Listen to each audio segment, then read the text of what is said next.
You're listening to the Extraordinary Everyday Podcast with Wendy Johnson, episode number 73. Welcome to the Extraordinary Everyday Podcast, where women come to be inspired and motivated to become the best version of themselves and elevate the quality of their everyday. Now, here's your host, certified life coach, Wendy Johnson. Hello and welcome, beautiful friends. I'm excited to be with you today. We've been having the most beautiful weather here, and I'm being extremely productive, getting things done around the yard and in the house. I was thinking about this topic. It's a topic that might feel a little counterintuitive in our fast-paced world. The benefits of rest and play, living with less stress and more joy. These two things sound simple, but many of us struggle to embrace them. In our culture, rest and play are often treated as rewards, things we earn after we've done enough work. But here's the thing. Rest and play aren't luxuries. They're essential for our mental, emotional, and even physical health. So today we'll talk about why rest and play are so important, dig into the science, and explore some ways to bring more of both into our lives every day.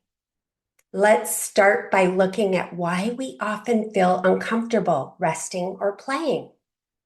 We live in a society that glorifies being busy and productive.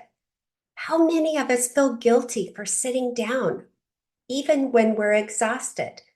Because there's always something more important to be doing. Think about how we prioritize our to-do lists. Work deadlines, family responsibilities, and errands seem to come first. And any time left for rest or play feels like an afterthought. I remember speaking with a friend recently who told me that whenever she tries to take a break, she ends up feeling like she's wasting time. Even when her body tells her she's tired, she pushes through because she thinks that's what she's supposed to do. But as a result, she's often tired, irritated, and unmotivated. I've also heard from other clients who struggle to bring play into their lives.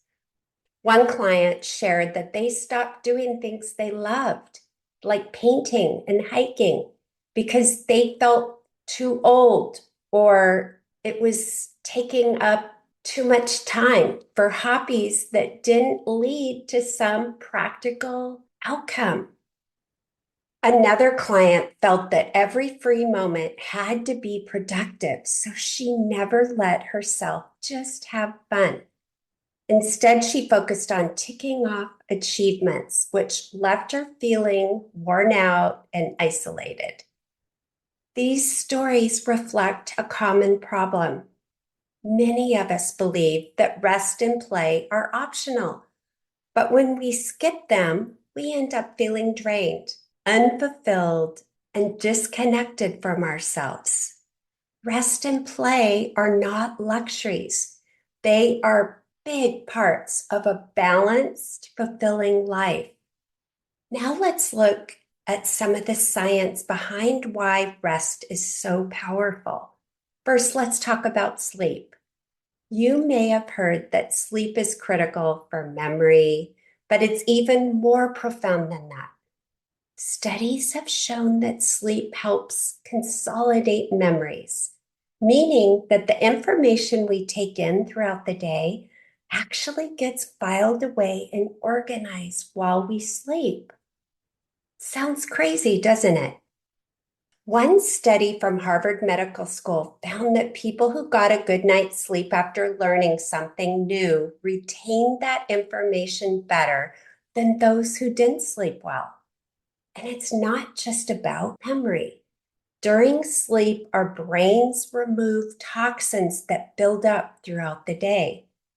This is a process that researchers say may actually help protect against neurodegenerative diseases like Alzheimer's. Dr. Macon Nettergaard from the University of Rochester, who studies this process, calls the brain's nighttime detox process a kind of power cleansing. Isn't that incredible? It's like a spa day for our brains when we're sleeping. Beyond sleep, even short breaks during the day help. Studies show that our brain needs what's called default mode network time. This is time when our minds wander and aren't focused on any specific task. This downtime helps us make connections between ideas, it enhances creativity, and improves our ability to solve problems. Let me give you another example. Meditation and mindfulness practices are powerful ways to create restful moments throughout the day. Research published in JAMA Internal Medicine found that mindfulness meditation helped reduce stress and improve sleep quality. Even a few minutes of focused breathing or silence can calm our nervous systems, lower our stress, and help us reset emotionally and mentally. Now let's dig into the science of play. This one may surprise you. Play isn't just for kids. Dr. Stuart Brown, a leading researcher on play, found that adults who engage in play are not only happier, but also more resilient and more innovative. He calls play a biological drive is integral to our health as sleep or nutrition. One study published in Emotion showed that people who engage in playful activities like hobbies or games are more capable of handling stress. When we play, our brains release dopamine, which boosts our mood and can even reduce pain. This effect, sometimes called the helper's high. I've talked about this before with giving. This happens when we engage in playful activities with others, which brings us closer together. There are other benefits to play. Play also sparks creativity. Studies from the American Psychological Association found that people who engage in creative play show improved problem-solving skills and cognitive flexibility.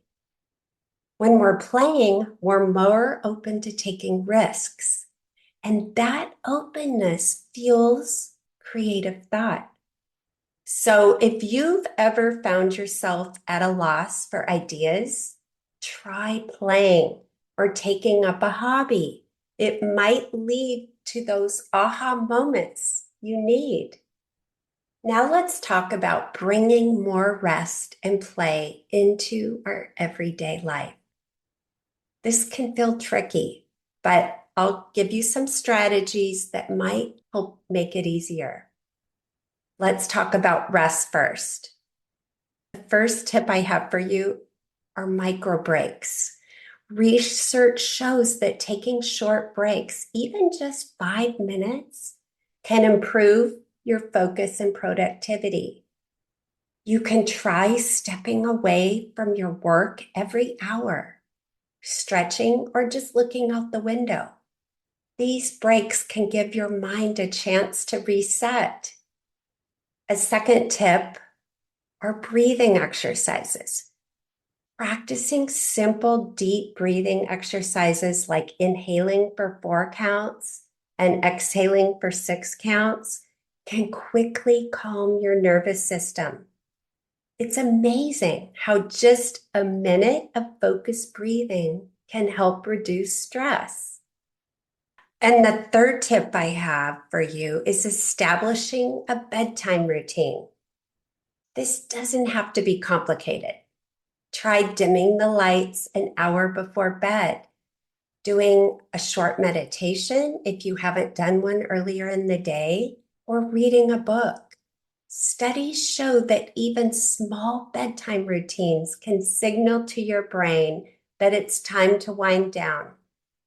When you do this, you're improving your sleep quality.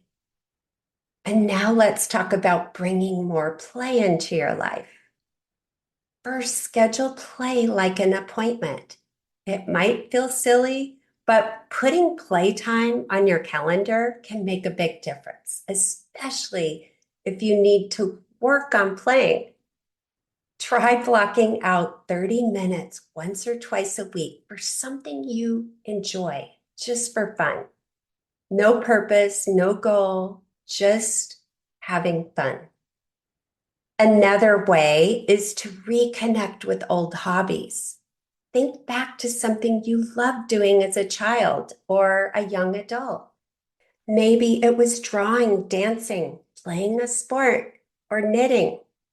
These activities can rekindle that joy and curiosity that are essential. Another tip is to be playful in everyday tasks. Add a sense of play to ordinary activities. You can try cooking a new recipe, organizing your space in a fun way, or listening to music while you clean. Even small tweaks to routine tasks can make them feel lighter and more enjoyable. And the last one I have for you is social play. Play can be even more fulfilling when we share it with others. Consider starting a game night, a book club, or a group activity with friends or family. You could join a sports team or a hobby class. Research shows that social play enhances our mood and deepens our connections. So, as we've seen today, rest and play are not indulgences or luxuries. They're essential to our health, creativity, and well-being. When we give ourselves permission to rest, we come back more focused, productive, and happy.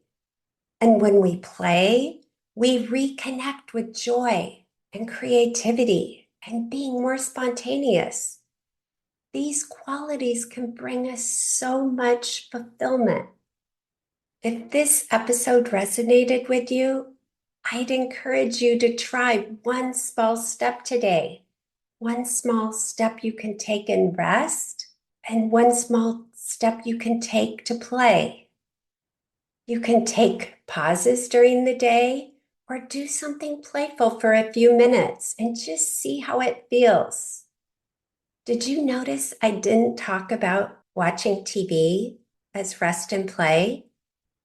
Think outside the box. It's easy to turn the TV on and lay back and watch a show. Give yourself permission to try one of these rest and play activities, knowing it's not just good for you, it's vital. Thank you so much for being here, friends. I appreciate you joining me today. If you enjoyed this episode, please share it with someone who might need a reminder to embrace rest and play. I needed the reminder, and I'll be adding some steps to add more play into my life this week.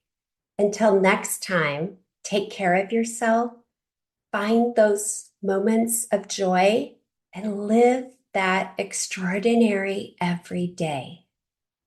I look forward to being with you next week. Take care. Bye-bye. Hey, if you enjoy listening to this podcast, you have to come check out More You, my community of like-minded women.